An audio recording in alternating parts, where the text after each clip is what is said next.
যেমন সরকারি চাকরিজীবী আছেন কিনা এখানে কেউ কেউ যদি সরকারি চাকরিজীবী থাকেন, যদি আজকের তত্ত্বাবধায়ক সরকার ঘোষণা দেয় আগামী 24 দিন পরে আপনার বেতন হবে 70 গুণ বেশি, এই সংবাদটা আপনার জীবনের জন্য কতটা সুখকর?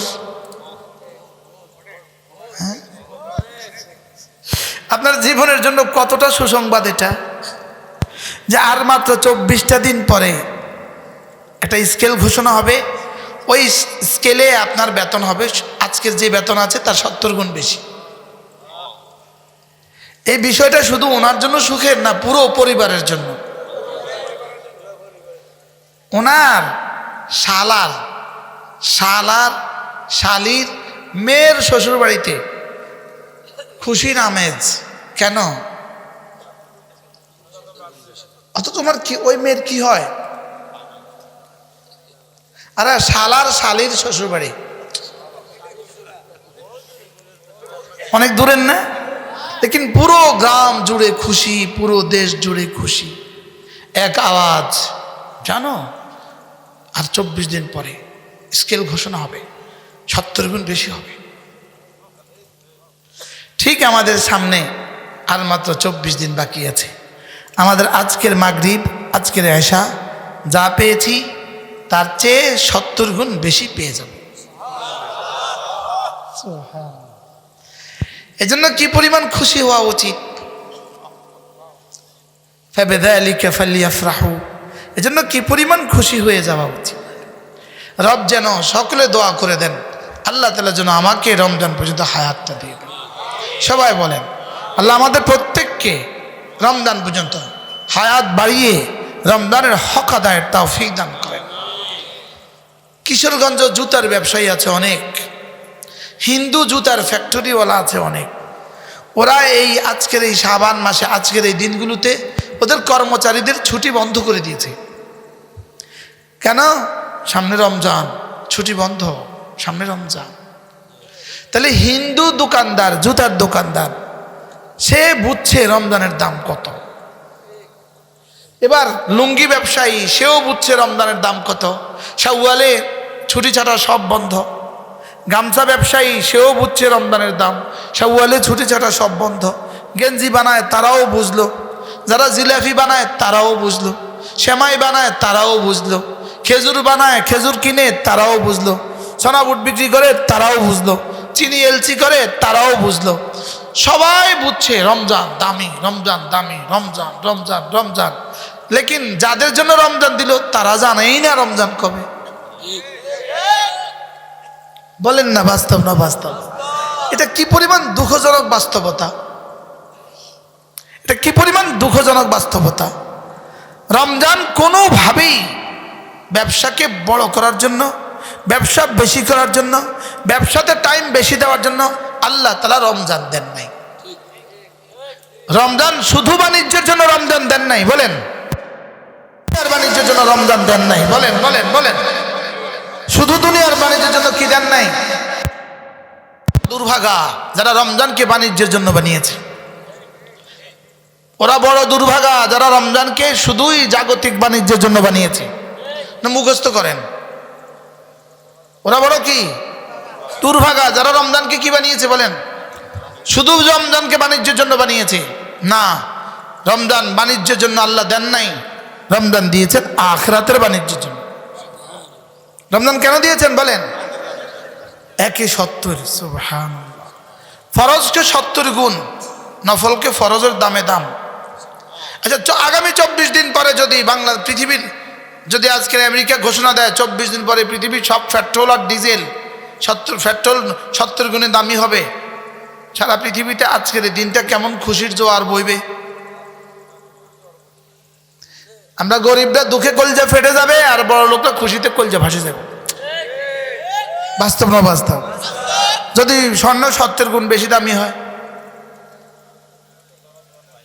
আমরা তো ধরা ছোঁয়ার বাইরে, আর তারা দামি হয়ে যাবে, তারা খুশিতে জোয়ার বয়ে যাবে। লেকিন রব আমাদের জন্য, আমাদের গরিবদের জন্য, আমাদের গরিব মুসলমানদের জন্য রব্বে কারীম রমজান রেখে দিয়েছেন 70 গুণে দামি বানাবার জন্য। সুবহানাল্লাহ।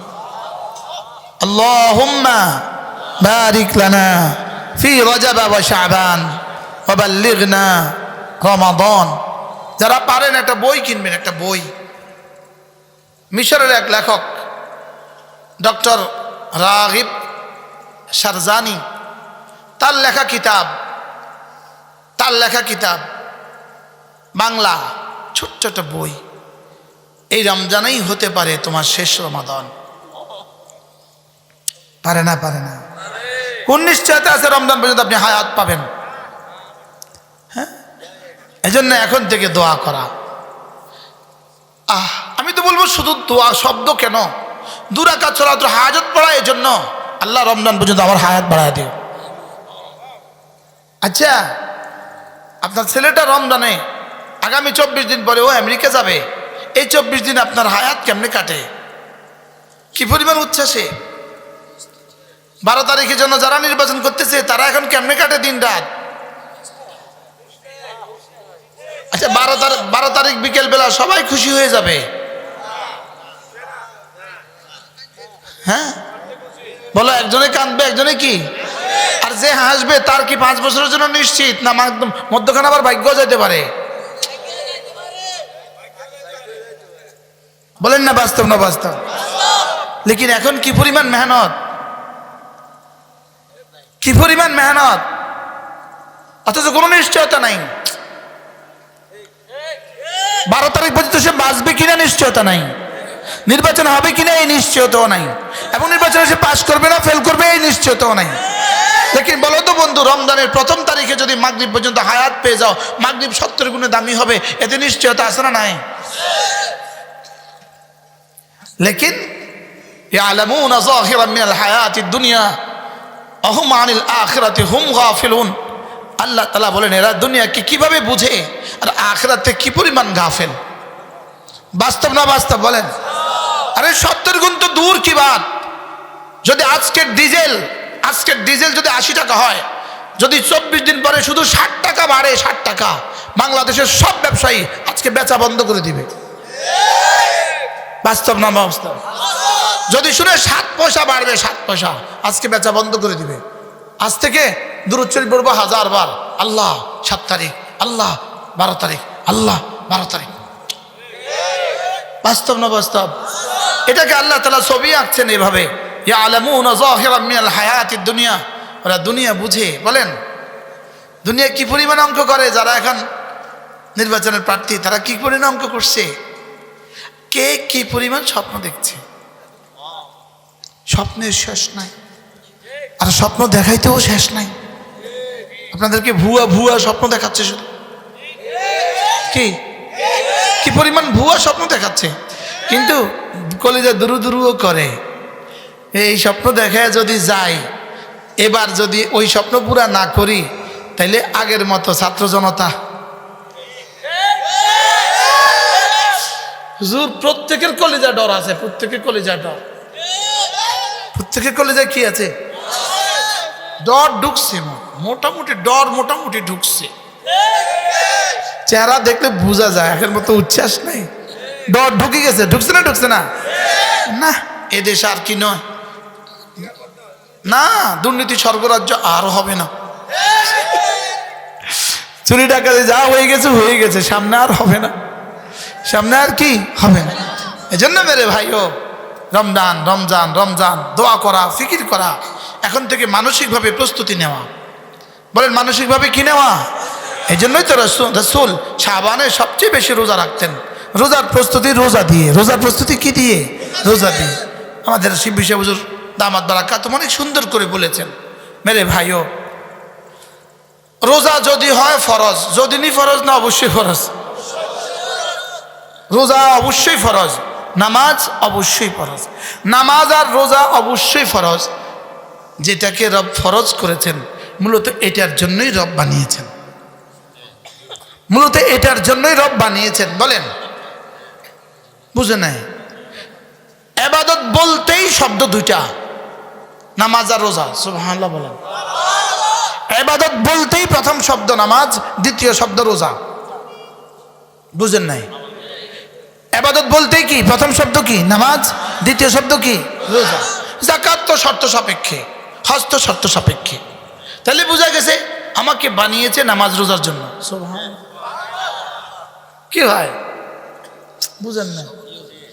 ওমা খালাকতুল জিন্না ওয়াল ইনসা ইল্লা লিয়াবুদুন। তাহলে আমি তরজমা করব নামাজ রোজার জন্যই বানিয়েছে। সুবহানাল্লাহ। এরা তো আর কিছু করতে হবে না, বাকিগুলো তো আছে। বাকিগুলো তো কি বিশেষ করে কি, যেহেতু নামাজ সকলের জন্য, রোজা সকলের জন্য, যাকাত বিশেষ কিছু মানুষের জন্য, হজ আরো কিছু বিশেষ মানুষের জন্য। তাহলে আমার আর আপনার জন্য, সকলের জন্য কমর ইবাদত তিনটা, কালিমা, নামাজ, রোজা। সুবহানাল্লাহ। আমাদের জীবনের জন্য কমর ইবাদত কয়টা বলেন? কি কি?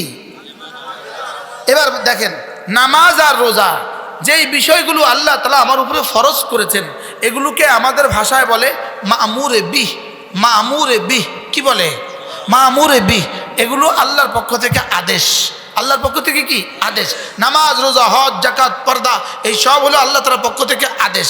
এখন একটা প্রশ্ন, হুজুর আদেশ করলে কি পরিমাণ সওয়াব হয়, আর আদেশ ছেড়ে দিলে কি পরিমাণ গুনাহ হয়? প্রশ্ন করেন তো। আদেশ করলে কি পরিমাণ নেকি হয়, আর আদেশ ছেড়ে দিলে কি পরিমাণ গুনাহ হয়? বলেন না, বলেন না, প্রশ্নটা করেন না। আদেশ মানলে কি পরিমাণ সওয়াব হয়, আর আদেশ ছেড়ে দিলে? তাহলে নামাজ কি আদেশ, রোজা কি আদেশ? বলেন আদেশ। আদেশ আদিষ্ট বস্তু, নামাজ আর রোজা আদিষ্ট বস্তু, যাকাত আদিষ্ট বস্তু, হজ আদিষ্ট বস্তু, বাকি শর্ত সাপেক্ষে। পর্দা আদিষ্ট বস্তু। পর্দা কি বলেন? আদিষ্ট বস্তু। এখন প্রশ্ন, হুজুর আদিষ্ট বস্তুটা করলে কি পরিমাণ সওয়াব হয়, আর আদিষ্ট বস্তুটা ছেড়ে দিলে কি পরিমাণ গুনাহ হয়? আদিষ্ট বস্তুটা ছেড়ে দিলে কি পরিমাণ গুনাহ হয়? আমাদের হুজুরের জামাতা আছেন হযরত মাওলানা ইউসুফ কাসেমী, তার একটা বয়ান ছাপা আছে, বয়ানাতে কাসেমী। এটা আমি পড়তে পড়তে এটার মধ্যে একটা শব্দ পাইছি, হাদিস পাইছি। এই হাদিস আমি এই কিতাবের বাইরে আমার চোখে আর পড়ে নাই, এটাই প্রথম পাইলাম হুজুরের এই বয়ানের মধ্যে। হুজুরকে দেখে ওটাও মনে হয়ে গেছে। তো এটার মধ্যে একটা আজীব কথা লিখছে।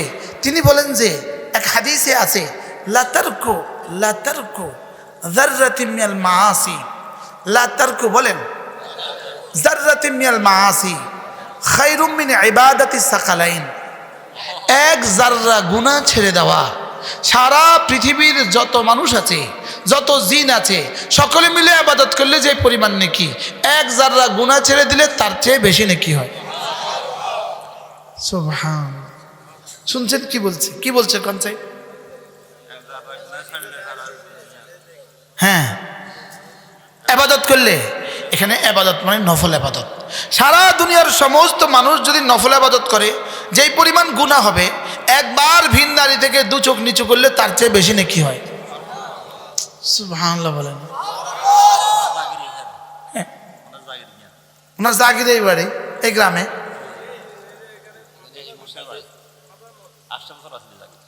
আচ্ছা আচ্ছা, তাহলে মামুর বাড়ির কাছে নাকি? আরে মামুর কাছে না, মামুর বাড়ির গল্প করে না, নানার বাড়ির গল্প করে। আজি হযরত মাওলানা ইউসুফ কাসেমী দামাত বারাকাতুহুম, আল্লাহ তার হায়াতের মধ্যে বরকত দান করেন, তিনি এই কথা নকল করেছেন যে এক জাররা গুনাহ ছেড়ে দেওয়া, বলেন সারা পৃথিবীর সমস্ত মানুষের নফল ইবাদতের চেয়ে আল্লাহ তাআলার কাছে শ্রেষ্ঠ। সুবহানাল্লাহ বলেন। কি বল, কি কইল? কইলটা কি? এবার এবার তাহলে যদি চোখ ভিন নারী থেকে একবার নিচু করা সারা দুনিয়ার সমস্ত মানুষের নফল ইবাদতের চেয়ে শ্রেষ্ঠ হয়, এবার প্রশ্ন, ফরজটা করলে কত সওয়াব? সুবহানাল্লাহ বলে না। সারা পৃথিবীর সমস্ত মানুষ যদি মুআযাল্লাহ মুআযাল্লাহ মুআযাল্লাহ নাফরমানি করে, যেই পরিমাণ গুনাহ একটা মামুরিবি ছেড়ে দিলে তার চেয়ে বেশি গুনাহ হয়। নাউজুবিল্লাহ বলেন। সারা পৃথিবীর সব মানুষ মিলে যদি গুনাহ করে, যেই পরিমাণ গুনাহ হবে, একদিন ফজরের নামাজ ছেড়ে দিলে তার চেয়ে বেশি গুনাহ হয়। নাউজুবিল্লাহ বলে না। আবার বলেন সারা পৃথিবীর সব মানুষ বলেন গুনাহ করলে যে পরিমাণ গুনাহ, একদিন ফজরের নামাজ ছেড়ে দেওয়া তার চেয়ে বেশি গুনাহ। এই গুনাহ করনেওয়ালা মানুষ এই সমাজে আসেনি? হ্যাঁ, কোন গুনাহ করনেওয়ালা? ফজর ছেড়ে দেনেওয়ালা বলেন আসেনি এই সমাজে? আবার বলেন আসেনি? হ্যাঁ, এবার একদিন ফজর ছেড়ে দেওয়ার গুনাহ কদ্দুর? এবার ঠিক তেমনি ভাবে একদিন ফরজ রোজা, আরে বাবা এখন বাদাম না খেলে কি হবে, কি হবে না? ক্লাসে বসে কি কেউ টিচারের সামনে বাদাম খেতে পারে? পারে? থাক, এখন খেয়ে খাবেন না, পরে খাবো, এখন পকেটে রেখে, ঠিক আছে না? আসলে দুই কাজ জীবনে একসাথে কখনোই হয় না। দুই কাজ জীবনে একসাথে কখনোই হয় না। শুধু দুটো কাজ একসাথে চলে, নিঃশ্বাস নেওয়া আর পানি পান করা, নিঃশ্বাস নেওয়া আর ওয়াজ করা। এই দুটো একসাথে কেন চলে? এটা না হলে হবে না, এই জন্য এই দুটাকে একসাথে করে দিছে।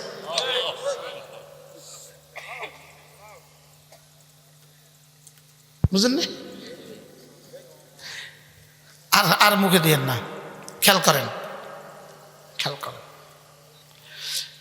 একটা রোজা ছেড়ে দেওয়া, বলো বাবা বলো, একটা রোজা ছেড়ে দেওয়া, বলো নাউযুবিল্লাহ, বলো নাউযুবিল্লাহ। সারা পৃথিবীর সমস্ত মানুষ যদি মাআযাল্লাহ সারা পৃথিবীর সমস্ত মানুষ যদি জিনা করে, যেই পরিমাণ গুনাহ হবে একটা রোজা ছেড়ে দেওয়া তার চেয়ে কোটি কোটি গুণে বেশি গুনাহ। নাউযুবিল্লাহ বলেন। এবার বলুন এই গুনাহ করনেওয়ালা মানুষ দেশে আসেনি? কারণ আদেশ ছেড়ে দেওয়া, এত পানি এখানে, আদেশ ছেড়ে দেওয়া। একটা হলো নিষেধাজ্ঞা করে ফেলা, নিষেধাজ্ঞা করা। চুরি কি নিষেধ, এটা করা। জেনা কি নিষেধ, এটা কি করা। মদ খাওয়া কি নিষেধ, এটা কি করা। বলো নিষেধাজ্ঞা করা, বলো। আর আদেশ ছেড়ে দেওয়া, নিষেধাজ্ঞা করলে কি হয়? গুনাহ হয়। নিষেধাজ্ঞা করলে কি হয়? গুনাহ হয়। আদেশ ছেড়ে দিলে কি হয়? গুনাহ হয়। এবার প্রশ্ন, আদেশ ছেড়ে দিলে বেশি গুনাহ হয় না নিষেধাজ্ঞা করলে বেশি গুনাহ হয়? উত্তর, আদেশ ছেড়ে দিলে নিষেধাজ্ঞা করার চেয়ে কোটি কোটি গুণে বেশি গুনাহ হয়। নাউযুবিল্লাহ বলেন। এই কথাগুলো কে বুঝবে, কে বুঝাবে কাকে?